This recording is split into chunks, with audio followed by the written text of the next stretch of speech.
Very true. So that's where it's fitting to be here. They tell that in Israel there was a bank. The bank was held up $5 million pledges. So, but some take their pledge very, very serious. And the very famous philanthropist, very pious Jew, first of the Rothschild, Rabbi Anshel Rotschild. He visited the town, and for some reason he had to remain there, and a stranger in that town, over Shabbos. But the one who was traveling with him, he instructed him, I want incognito, I want my presence here to be anonymous. Nobody should know that I'm Rothschild. So when he saw the schedule of services, Friday evening 7 o'clock, Saturday morning 9 o'clock. A German is very punctual. He was there on the dot, 7 o'clock, 9 o'clock in the morning.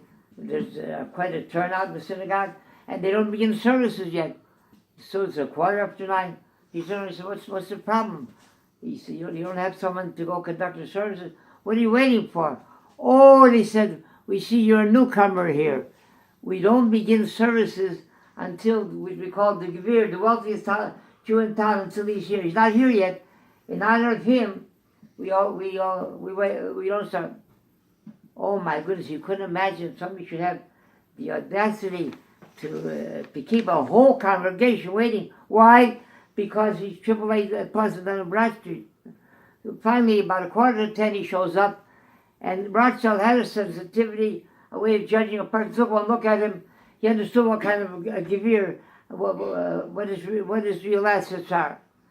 So Rothschild, being a stranger, a newcomer synagogue, so when they came to take out the Torah, they went over and they told him, we want to give you another one of the ugliest belongs to the Torah. So he told him his name. There's many Anshels in the world. They had no idea what that meant. So they called him up.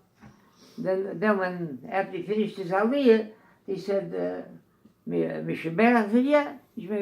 He said, Baruch Shalom, what did you want to, what kind of gift did you want to give to the synagogue? So he looks around and he says, oh, where's the one that's the wealthiest man here? Over there. Oh, yeah.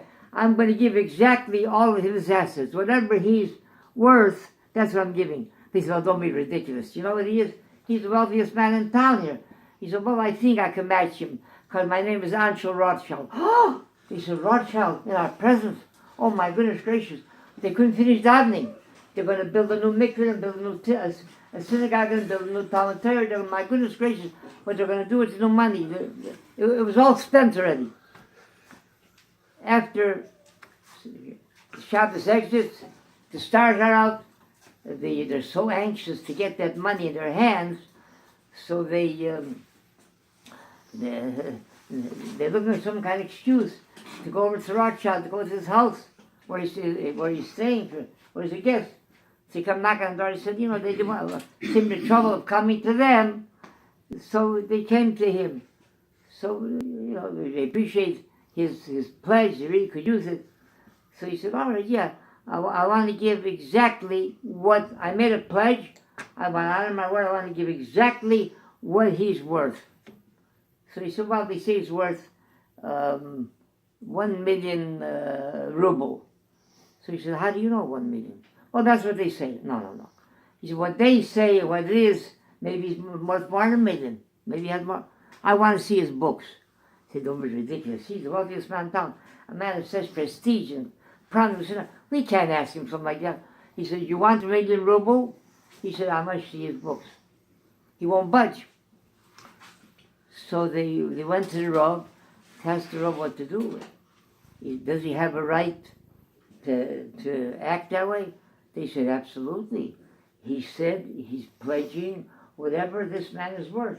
He has a right to know how much he's worth. He wants to make sure that his pledge is fulfilled. He doesn't want to transgress making a vow and not keeping it. They didn't know what to do. They felt so uncomfortable to come into the wealthy man's house and to talk to him about something like that. But they want the money. And the Rav said that that's the only way they can read the management. So they bowed their heads and they came in with very, very benevolent, very, very humble. And he said he apologized. They don't know what to do. And this gentleman here, his name is Rothschild, and he's a very wealthy man. And he said he wants to give exactly, and he won't budge until he sees your books. What should we do here? So, whoa, he's outraged. He finally showed his books. 1 million ruble.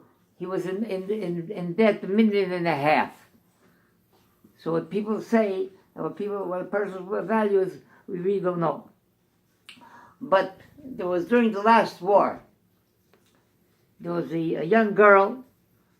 The world is all up now, all the resources and all of the assets of the world are busy now with 13 teenagers or youngsters, together with a reckless, irresponsible 25-year-old man, took them into a cave, and the whole world, they're not resting. They're doing everything they can. This billionaire, what's his name, is building some kind of special ship to bring him out.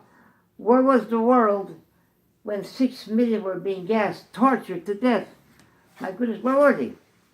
So there was a young girl, 14, 15 years old, running from the Nazis.